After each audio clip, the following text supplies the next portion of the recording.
Okay, let's go for the next topic. It's gonna be rotational dynamics. Imagine that we have an object that is supposed to be rotated along this pivot or axis of rotation, and we apply a force at some distance from the axis of rotation.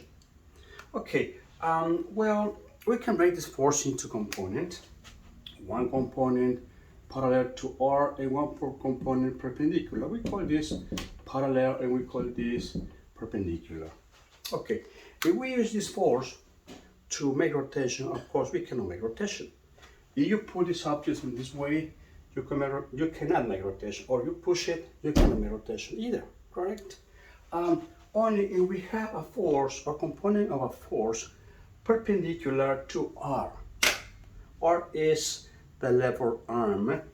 So when we multiply these two quantities, R, force sine theta, we create a new quantity, and that is called the torque. Tau, that's the symbol for torque, tau. This is torque.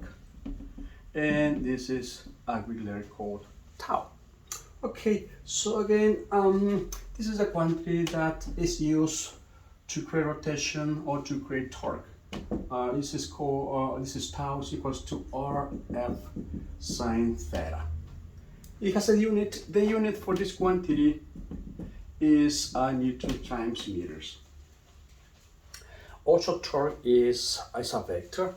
So actually, torque can be represented in this way as the cross product of force R and force.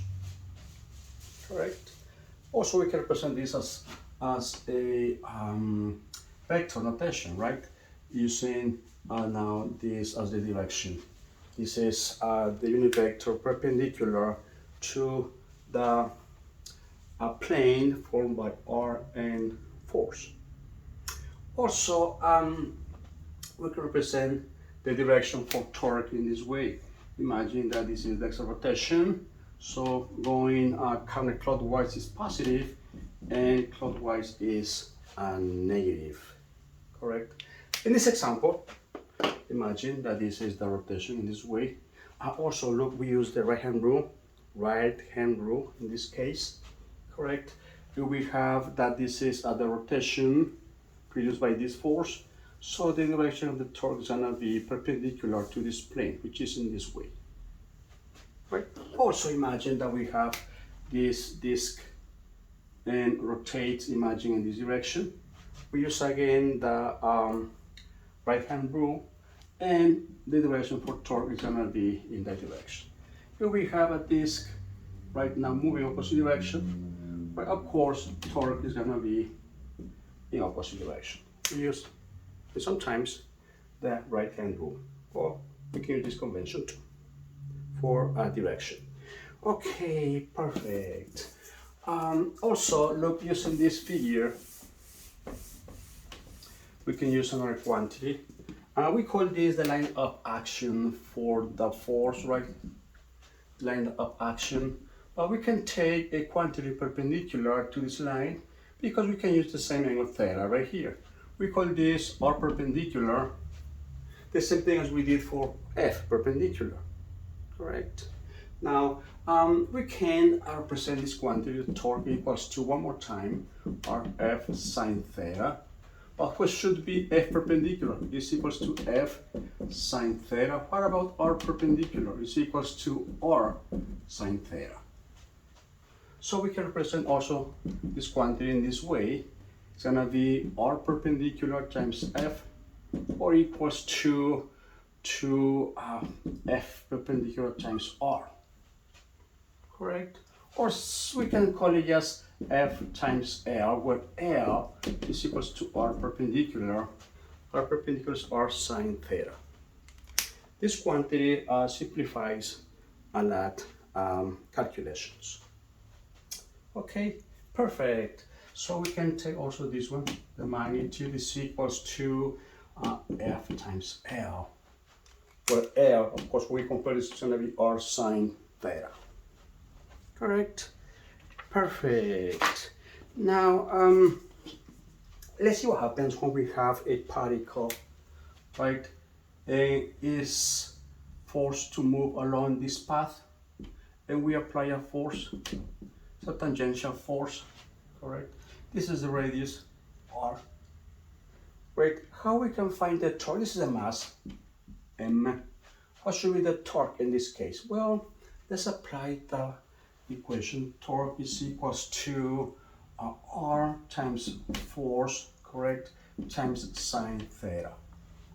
What is the angle between r and the force? Well, 90 degrees, because this is tangential force, so we have sine 90 is equals to 1. And then this is equals to r. What is the force acting? Well, we know that using Newton's second law, force is equals to mass times acceleration. Okay, now because we're dealing with rotational quantities, we can use also this relationship. This is tangential, right? Acceleration is equal, we found it before, r times alpha. When we substitute this value right here, so it becomes equals to r mass r times alpha. So we get that torque is equals to m r squared times alpha. Correct? We found before that this quantity is called moment of inertia, right? For one particle. Moment of inertia for one particle equals to r squared, mr squared. Correct? When we substitute this value right here, what do we have? Well, we have that torque is equals to moment of inertia times alpha. As you can see, torque and force have the same form. What is force? Newton's second law, ma. What should be torque? Equals to moment of inertia times alpha. Correct? They have the same form. Remember, how do we define mass? It's how much inertia an object has. But here we're dealing with moment of inertia for rotational case. Okay, perfect. What happens in, this is a solid. When we're dealing with solid, we use the same formula for tau, because in this case, the moment of inertia is just the integral of r squared times the m. We know that from previous chapters. Okay, great. So we found then the moment of the torque in function of moment of inertia. Perfect. Now let's go to energy relationships. Let's see what happens when we're dealing with energy. Imagine in this case that we have an object, this mass, this object, but imagine that this is the center of mass, and this object is rotating through this pivot x rotation. And imagine that we are dealing with this particle, m sub I, and the distance, this is the distance from this x rotation to the center of mass is RCM, and this is the distance, correct, to this particle. Correct. Now we have another distance from here to here. Let's call this r sub I prime. Perfect. What should be r sub I then? The distance? Well, because we're dealing with vectors, the vector position in this case. So this position of the particle with respect to the x rotation is gonna be RCM plus r sub I prime. Correct? Perfect. Now let's look for velocities. Let's look for velocities. Imagine that this is the velocity for this particle right here. It's gonna be equals to velocity to the center of mass plus velocity of this particle relative to the center of mass. Correct? Perfect. Now let's find the kinetic energy. The kinetic energy for this particle is equals to what? Okay, by definition, kinetic energy is equals to 1/2, right, mv sub I squared, because that's the velocity for that particle. Okay, and then it's equals to 1/2 m sub I times v squared. Remember, this v squared, we can do it as v dot v as a vector. right here. Perfect. So what do we have then? This is equals to the dot product of these two quantities. Correct? Perfect. It's the same quantity actually. Let's do it. So from here, this kinetic energy for this particle is equals to 1/2, right? M sub I times, oops, I need more room. Let me do it. Well, okay, let me do it right here. Hopefully I have enough room right here. So it's gonna be then, the kinetic energy for this particle is equals to 1/2 M sub I times what? Times this product, velocity to center mass plus velocity, right, prime, that are the same quantity right here, correct? That VCM plus V sub I prime. Perfect. And what is this? This is equals to what? 1/2 M sub I times, we multiply this to gonna be Cm square, correct? Plus 1/2 M sub I, what else? V sub I prime square, correct? Plus twice plus twice the dot product of okay, M sub I the dot product of velocity of central mass times V sub I prime, correct? Again, these are vectors. Okay, perfect. The same thing right here. Vectors. Okay, this is not vector, right? This is vector and vector. Okay, great. Now, this is for one particle. What about for all the particles, right, on this object? Okay, let's do it. So let's find the total energy is equals to the sum, right, of these individual kinetic energies. And this is equals to, well, it's equals to what? 1/2, what else? Times the sum M sub I, right, times velocity of central mass square, plus what? Plus 1/2 the sum of M sub I V sub I prime square, correct? Plus what else? Plus twice velocity of central mass, correct? That the sum of M sub I V sub I prime, correct? Perfect. But what is this? This is just the total mass. This is equals to 1/2 mass times the velocity of central mass square, plus this is equals to 1/2. And what is this? This is just mass times velocity. Well, it's equals to the total mass times V sub I square prime, correct?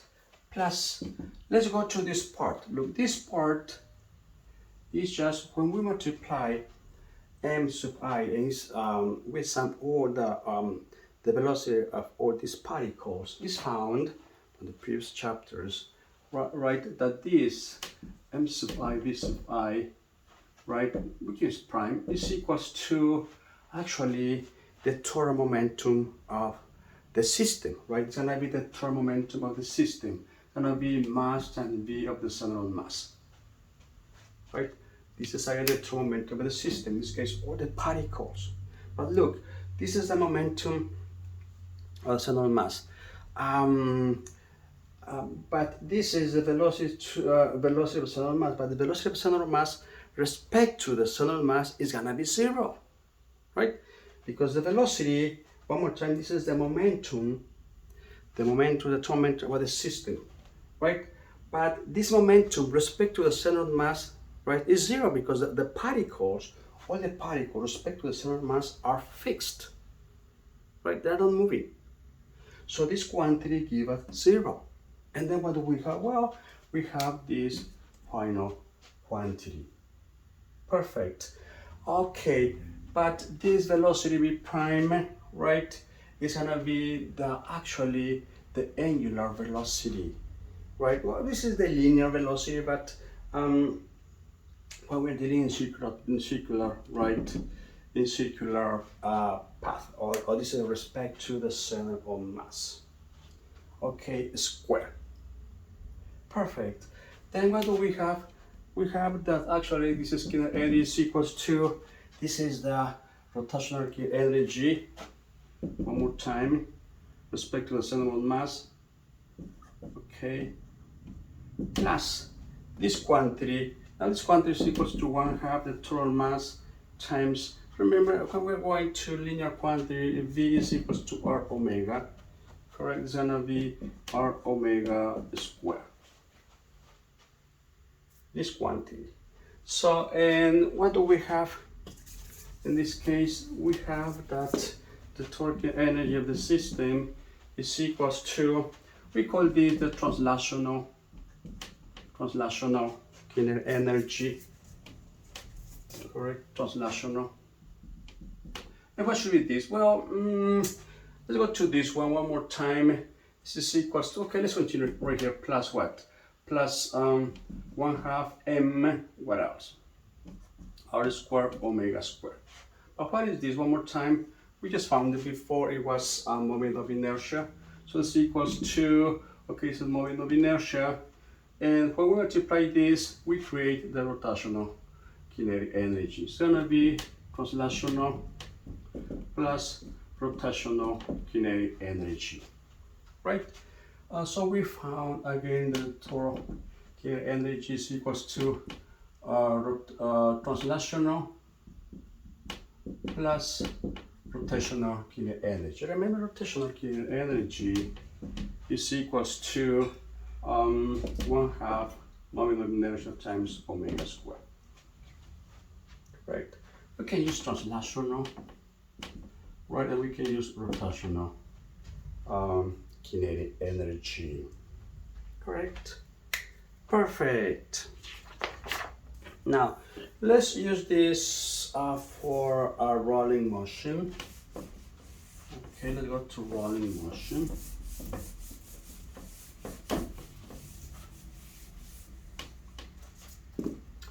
Rolling motion.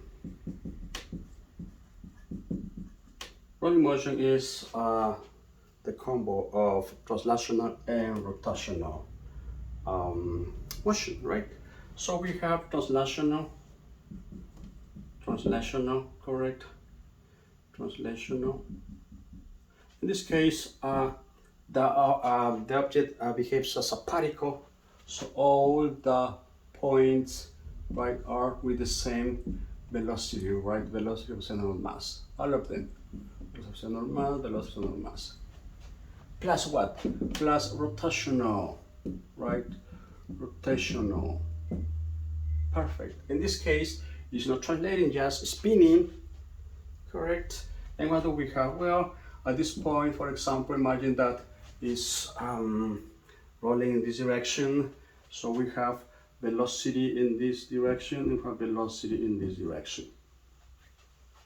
Correct? So when we combine these two, you can see, look, these two cancel and these two add on the top. And this is 0, but this becomes only velocity of center of mass. So what do we have at the end? Well, this is 0, velocity equals to 0. Again, now we have rolling motion, correct? At the center, but we have velocity of center of mass, and on the top, we have, right, twice velocity of the center of mass. Correct? And this is rolling motion, where again, also is equals to, we can use the radius, you want to what? R omega, omega, correct? Because velocity is R omega. This is twice, correct? Perfect. Now let's go to the case when we are dealing to energy, work and energy. Okay, let's do it. How do we define work? Okay, imagine that we're, what is the definition for work? Okay, work is equals to force, actually that product, right? Work is the dot product force and the displacement, correct? We can also infinitesimal quantities write like this, correct? Okay, imagine that we have this this object again, this object right here, and it rotates this particle. See, that's a rotation. It rotates right in this way because we apply a force. Imagine we apply a force in this direction. Force, imagine, and it moves from here to here, correct? This is infinitesimal change. Let's call this d theta, and this is r, this is r. Also write this because this infinitesimal change is ds. As we apply a force at this point, right, we have an angle 5, right, respect to the lever arm. Okay, great. From this figure, what should be force equals to? From this figure. Okay, we have that this is the force. Well, only the force in this case, correct? And force is equals to, remember we're dealing with a component that produces work, right?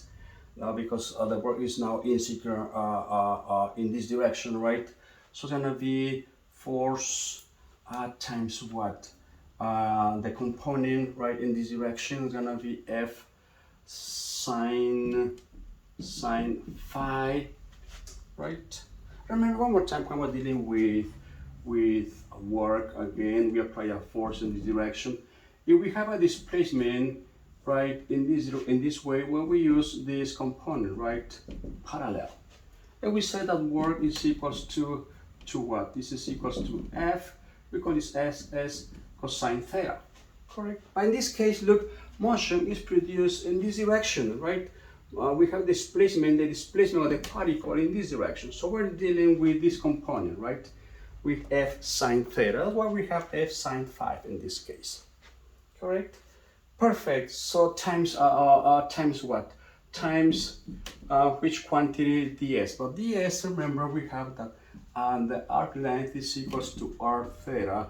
So this element is equals to r d theta, correct? So do we have this equals to, should be equals to r d theta.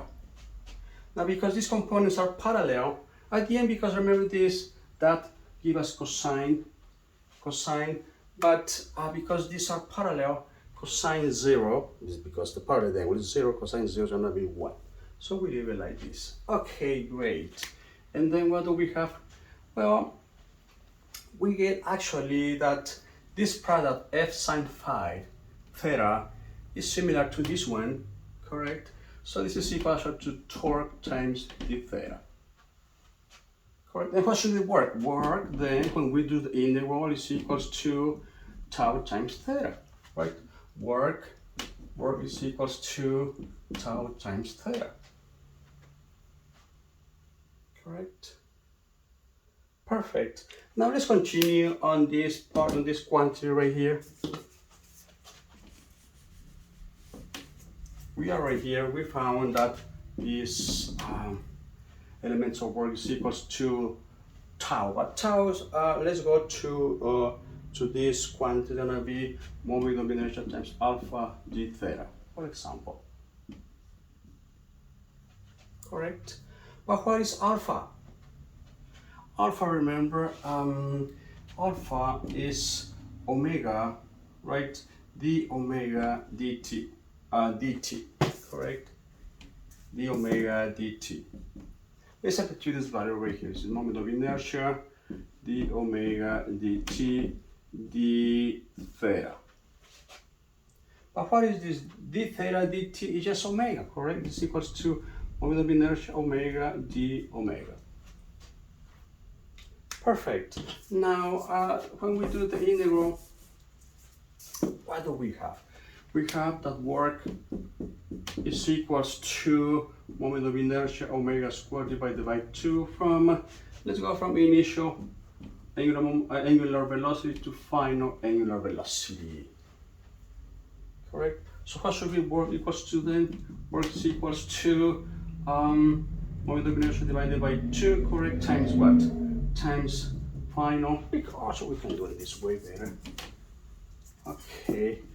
Moment of inertia omega squared over 2, this is final, minus moment of inertia omega initial squared divided by 2. Correct?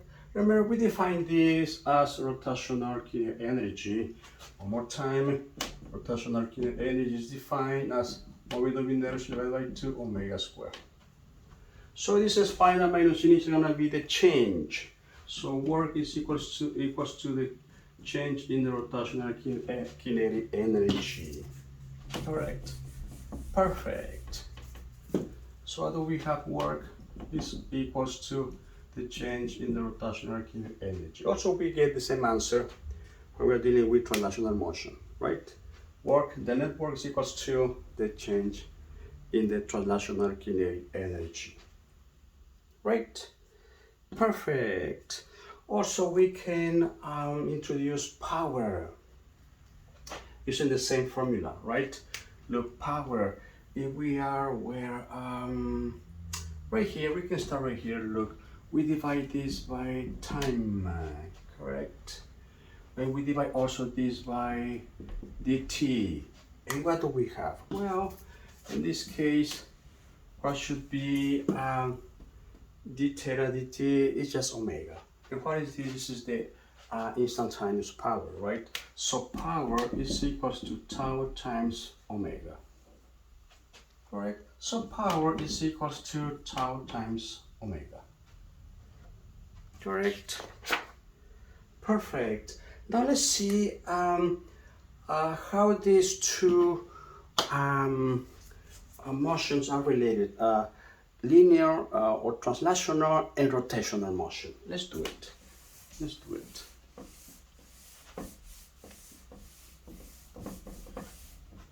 Let's do it. So we have linear cases or linear motion, right, or translational in this case, and rotational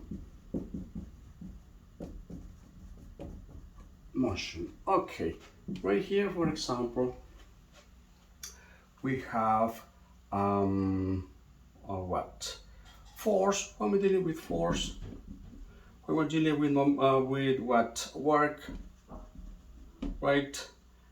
Kinetic energy. What else do we have? Power, right? What else? Work, power, and what else? What about momentum? Okay, for linear case force, we use Newton's second law, right? Force is equals to ma. When we're dealing with rotational motion, we use torque, right? Equals to moment of inertia times alpha, right? What about work? We just found it. What work? The symbol is work, right? Well, W equals to what? Force times the dot product, right? Of these two quantities, or better, work we can use as magnitudes, correct? Force, okay. The S. What about for in a rotational case? We just found it, right? It's tau is equals to tau d theta. Correct? What about kinetic energy? Well, it's equals to 1/2 mv squared. Right here we call this rotational kinetic energy equals to 1/2 moment of inertia omega squared. The point is that they have the same form, right? They have the same form. Power, we just found that power is equals to tau times power P. P is equals to tau times omega. Actually, power in a rotational case? Well, remember, sorry, right here is what? In linear case, is force times V, right? What should be, well, we found in the rotational case, correct? It's gonna be tau. Tau, remember, force goes to tau and V goes to omega. How about momentum? We know momentum that this is power. Momentum is equals to m times v. What should be momentum in the rotational case? In the rotational case, we call this angular momentum. The symbol is L. What should be the angular momentum? Well, as we can see, they are related. Mass goes to moment of inertia, acceleration goes to alpha, force goes to tau, right? Distance goes to displacement, linear displacement goes to angular displacement, correct? V, linear velocity goes to angular velocity, omega, right? Right here. So one more time, let's compare to the previous one. Mass goes to moment of inertia, mass goes to moment of inertia, V goes to omega. Correct, and they have the same form. Finally, let's see what happens when we have object. Let's say a sphere or a cylinder or a ring are rolling through this inclined plane. Imagine this is the sphere. At the beginning, initial velocity equals to 0. Let's find the final velocity, correct, at the end, final velocity. Imagine that this is height, h. Okay, and we're dealing with rolling motion, okay. Rolling, okay, motion. In this case, we use conservation of energy. What do we have at the beginning? At the beginning, we have just potential energy. Potential energy is converted into rotational plus translational kinetic energy, right? One more time, potential energy is converted into translational kinetic energy plus rotational kinetic energy. And what should be potential? 1/2 mv squared is equals to, what should be, that's not potential, that's kinetic energy, correct? It's gonna be mgh equals to 1/2 mv. Let's look for final square root, final at the end, plus what? 1/2 moment of inertia omega final square. Correct? Perfect. Imagine again we're looking for final velocity. Let's do it. So this equals to, and let's use the case of what? Of a sphere. I mean, for a sphere, moment of inertia is equals to 2/5, correct? Mass times r squared. Okay, it's gonna be mass times r squared. Let's do it only for that one. Let's see what happens. It's gonna be 1/2 mv squared plus 1/2. What's moment of inertia now? 2/5. Correct. What should be? Remember, v is equals to r omega. Omega is equals to v over r. Okay, perfect. It's gonna be what else do we have right here? This is m. We can use this big R too much. This R right here. Okay, m r squared times v over r squared. But as you can see, r is cancelled. Is equals to 1/2 mv squared plus, in this case, it's gonna be 1/5, right? mv squared. Correct. And what is it? This is equals to gonna be what? 10. Gonna be 7 mv squared. Now, when we're solving for v, what should be v for the sphere? For sphere is equals to, well, m is cancelled, and we have what, 10/7 GH, right, square root. That's gonna be the final velocity for that sphere. What about if we have a cylinder? Imagine cylinder. Moment of inertia is equals to 1/2 mr squared. Let's repeat, right, the steps. Right here, what do we have? Right here we have then 1/2, correct? And now right here we have, what else? We have what? This is 1/2, this is 1/2, correct? 1/2. It's gonna be 1/4. Perfect, 1/4. And then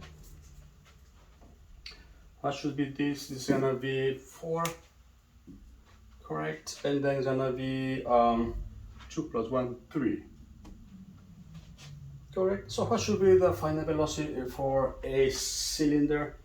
For a cylinder, it's gonna be equals to square root of 4/3 GH.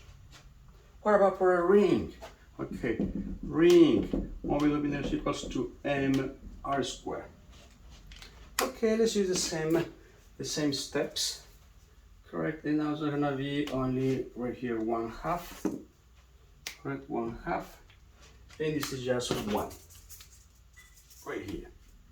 So for the ring, the final velocity for a ring is equal to square root of GH. From here, we can determine which object is moving faster at the end. Well, it's gonna be the sphere, right? The sphere is gonna be moving faster at the end. And then we have the cylinder, and at the end is gonna be a ring. Means if we release these 3 objects, right, from the same height at the same time, but we release them, we have the 3 objects right here, aligned. Imagine we have these 3 objects right here. We have another one right here, and we release them. Well, the first one to get at the bottom position is gonna be the sphere, and then gonna be cylinder, and at the end gonna be the ring. Doesn't matter of the mass. Right here, mass is not involved, right? Doesn't matter the size either, correct? For speed. Great. And with this, we finish this section, rotational dynamics. This is part 1 of the chapter.